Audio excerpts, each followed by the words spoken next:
Porque miren, les podría decir que me llamo Carlos Sáenz de Gortari y soy desempleado. Sí, porque pensionado ya no, ahora que alguien nos quitó las pensiones.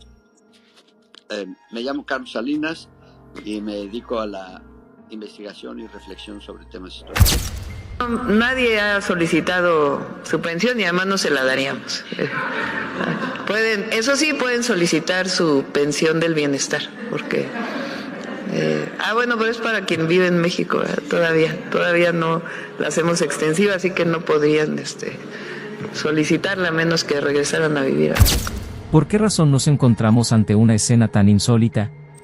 Miren, podría pararme ante ustedes y decir, me llamo Carlos de Gortari, soy desempleado, porque eso de ser pensionado ya no se estila, ahora que nos arrancaron las pensiones de las manos. Me llamo Carlos Salinas y me dedico a la investigación y reflexión sobre temas históricos. Sería fácil, ¿no? Pero, cómo cambian las cosas cuando la verdad sale a relucir. Justo cuando el personaje de Marras decide quejarse amargamente de la pérdida de su dorada pensión presidencial, la mismísima presidenta se levanta de su trono de poder para lanzar una respuesta fulminante, digna de una portada de tabloide. Nadie ha solicitado su pensión. Y aunque, fíjense bien, aunque se lo propusieran, no se la daríamos, dice con una sonrisa tan cortante como el filo de una espada. Pueden solicitar la pensión del bienestar, eso sí, pero únicamente si viven en México. Como todavía no la hacemos extensiva a quienes andan allende nuestras fronteras, deberán resignarse, a menos, claro, que decidan regresar a la patria que tanto dicen extrañar. Así, en un santiamén, la presidenta deja al personaje con las manos vacías, negándole el millonario botín que alguna vez consideró su derecho. El público mira atónito como el exjefe del Ejecutivo, acostumbrado a la opulencia y al aplauso servil, debe ahora escuchar una propuesta que suena a pura ironía, volver a empezar desde abajo, como un ciudadano más, entre el gentío de una nación que ya no se inclina tan fácilmente ante los viejos caciques. El contraataque presidencial. Vaya colisión de trenes políticos la que presenciamos. La presidenta de México, Claudia Sheinbaum, dejó completamente noqueado a ese expresidente espurio. Sí, hablamos de Carlos Salinas de Gortari, quien desde su cómodo exilio en Europa se atrevió a lanzar dardos envenenados contra el gobierno de la Cuarta Transformación. ¿Y qué creen? Apenas salió el podcast en el que el señorón se lamentaba de haber perdido su muy generosa pensión presidencial, la presidenta le contestó en su mañanera sin titubeos. La respuesta fue tan contundente que hoy todos hablan de ello, pues puede solicitar la pensión del bienestar, como cualquier mexicano de a pie, sentenció Claudia Sheinbaum. Toma. Nada de privilegios ni millones a manos llenas. Quieren su pensión de oro cuando, durante sus años de mandato, se dedicaron a llenar las arcas de unos cuantos y a vaciarlas del pueblo. ¿Su desempleo? ¿Su supuesta miseria? Por favor. Es una burla descarada a la nación que sufrió bajo su régimen, con fraudes electorales, asesinatos y corruptelas que todavía, hoy por hoy, seguimos pagando los mexicanos. Imagínense el momento, la presidenta detiene su mañanera, sin que nadie le preguntara al respecto, solo para vaciar el costal de verdades que tenía atragantado. Dirigido a ese personaje nefasto, tan nefasto que su nombre sigue siendo sinónimo de un pasado sombrío, Claudia Sheinbaum puso las cartas sobre la mesa y dejó en claro que su gobierno no volverá a ser cómplice de viejas mañas. A las nuevas generaciones les toca la tarea de buscar en los anales de la historia y descubrir por sí mismos el desastre económico, la venta de las empresas estatales a precios de ganga y el surgimiento de fortunescas élites bajo la sombra de Salinas. Por si fuera poco, todo este embrollo salpicó con tintes más oscuros, no solo Salinas, sino que el también expresidente Felipe Calderón ya anduvo desde el extranjero soltando indirectas contra la Cuarta Transformación. Esto huele a campaña negra, a maniobras desde las sombras. Pronto sabremos en qué deriva este circo político, pero por ahora la presidenta ya dejó un mensaje contundente: se acabaron los tiempos en que el pueblo era el cajero automático de las élites. Justicia bajo la lupa. ¿Se imaginan un sistema en el que jueces liberan a delincuentes con una facilidad pasmosa mientras los ciudadanos de a pie deben batallar con impuestos a cuentagotas? Así de surreal se ha vuelto el panorama.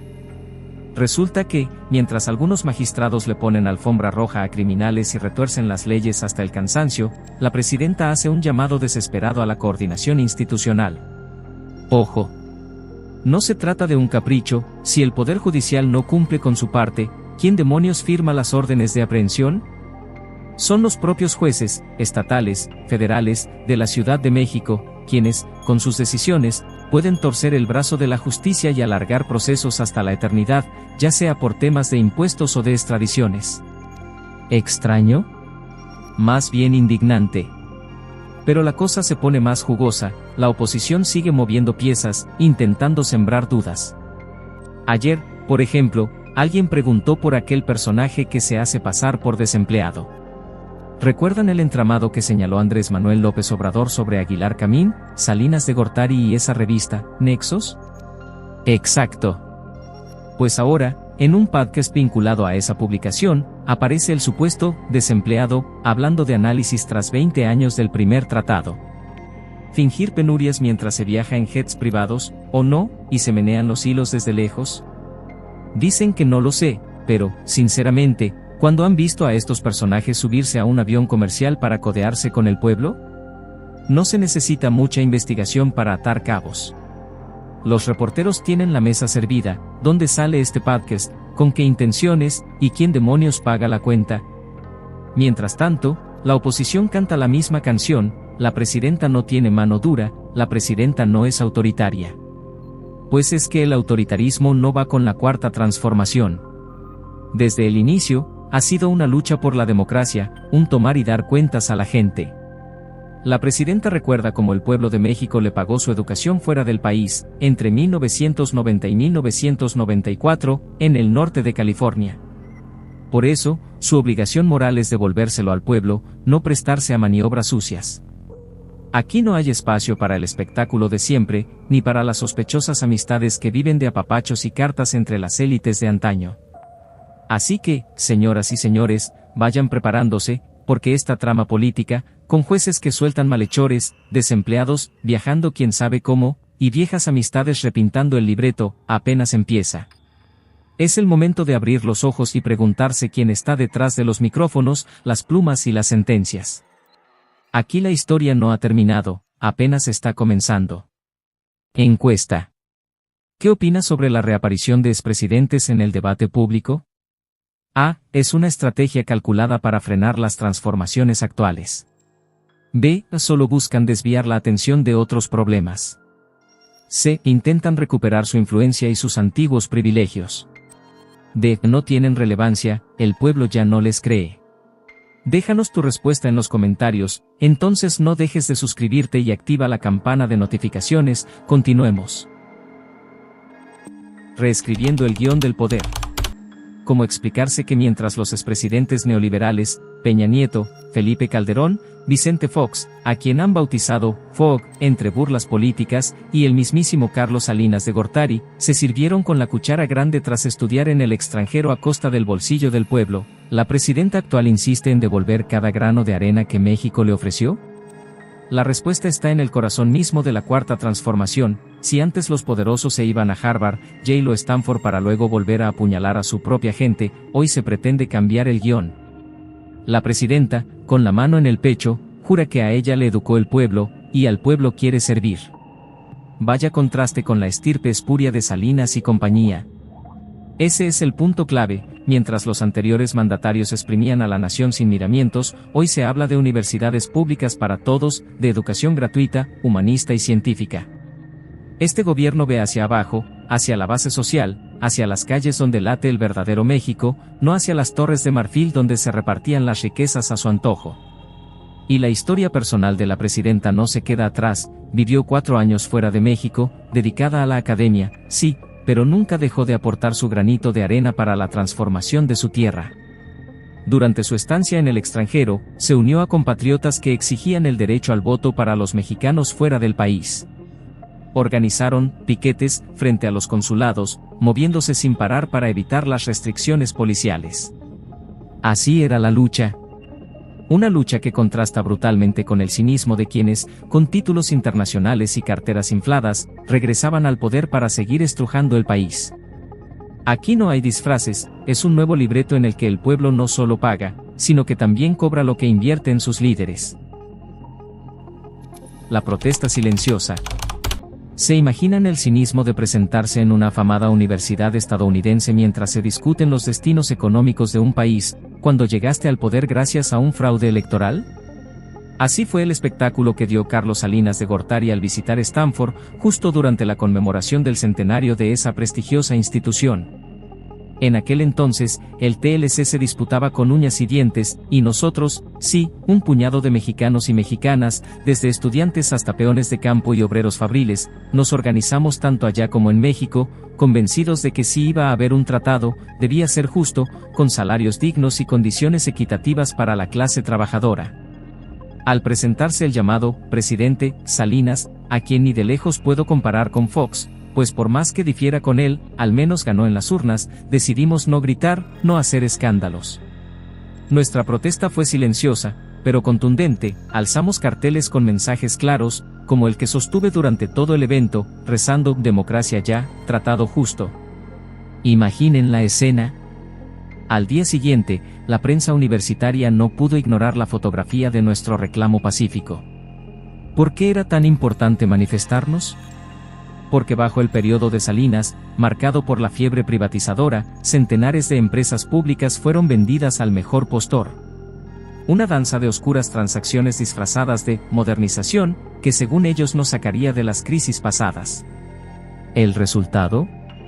Un país hundido en la devaluación monstruosa del 94, el levantamiento en Chiapas, el asesinato de Colosio y una crisis económica descomunal al asumir Zedillo. Aquello fue el inicio formal del neoliberalismo en México, un guión dictado por organismos internacionales que, en vez de fortalecer a la nación, la dejó tambaleante.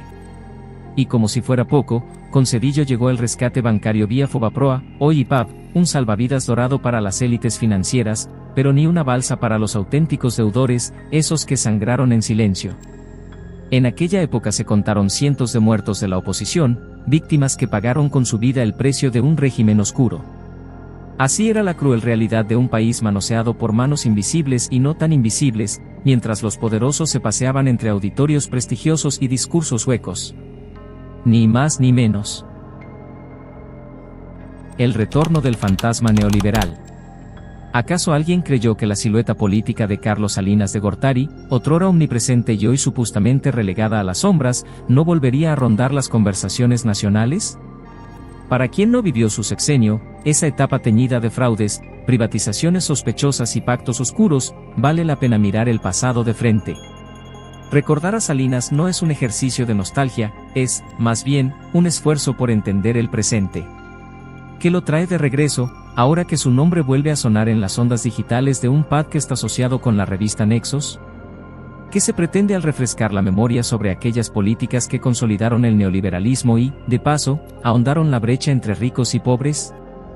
Tampoco es fortuito que otra figura, Felipe Calderón, irrumpa desde Europa con nuevos intentos por desacreditar a la Cuarta Transformación. Insólita coincidencia, dos exmandatarios que detentan un prontuario de prácticas cuestionables, reapareciendo en escena casi al unísono. Y como se suele decir en política, las coincidencias rara vez son accidentales.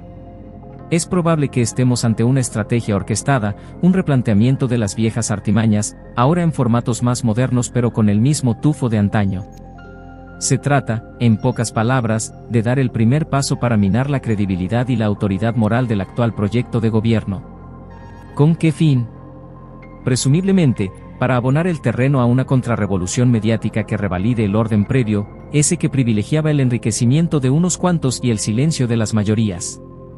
Al volver la mirada hacia el pasado, uno se topa con el viejo consejo de un político estadounidense, pronunciado hace décadas, cuando aconsejaba a su gobierno no intervenir en México mediante la fuerza militar, sino mediante la educación de los futuros líderes mexicanos en las universidades del norte. La táctica funcionó como un reloj suizo con los presidentes neoliberales. Tras codearse con las élites académicas de Estados Unidos, regresaron a gobernar con una agenda hecha a la medida de intereses foráneos. Los recursos nacionales se entregaron a manos llenas, los pactos comerciales se firmaron sin condiciones justas, las empresas públicas se remataron al mejor postor. El resultado fue una élite enriquecida y un pueblo endeudado, con la soga al cuello y la promesa incumplida de un desarrollo que jamás llegó.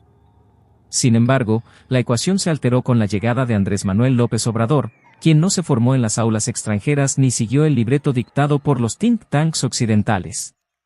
Y la cosa dio un giro más sorprendente con Claudia Sheinbaum, quien sí estudió en universidades de Estados Unidos pero se niega rotundamente a ser una pieza en el tablero ajeno. Su formación no la convierte en una marioneta, la independencia de criterio, la vocación nacionalista y la soberanía entendida como un principio innegociable parecen haber echado por tierra las expectativas de ciertos círculos de poder transnacional. En ese contexto, la reaparición de Salinas en Nexos, una publicación muy ligada a Carlos Aguilar Camín, quien amasó considerables fortunas precisamente durante el sexenio salinista, no es un capítulo aislado. Se trata de un recordatorio: las élites que antes manejaban los hilos del poder aún conservan recursos, contactos y plataformas. No es nada turbio, dirían con sarcasmo sus defensores, pero las señales apuntan a la reconstrucción de un escenario donde se intente revivir la narrativa de que las privatizaciones fueron progresistas, los fraudes electorales simples errores de cálculo, y los rescates bancarios una necesidad inevitable, sin mencionar las víctimas, la violencia y el rezago social que dejaron a su paso. ¿Veremos de nuevo el circo de la manipulación y el maquillaje mediático? Tal vez apuesten a que las nuevas generaciones ignoren el pasado, saturándolas de ruido y fragmentando su atención. Pero hoy la sociedad tiene más herramientas y acceso a la información. La historia no se borra con un par de podcasts ni con la reaparición de viejos actores. Pronto sabremos si el intento de resucitar a Salinas y reavivar a Calderón cala en la gente o se estrella contra la verdad. Por ahora, los antiguos titiriteros ajustan sus hilos, convencidos de que el público aplaudirá el mismo viejo espectáculo. Falta ver si el presente y el futuro permitirán que, otra vez, rían los mismos de siempre. ¿Qué opinas de esto? ¿Quieres seguir descubriendo más sobre este tema? Entonces no olvides suscribirte y activar la campana para no perderte futuros videos. Nos vemos pronto.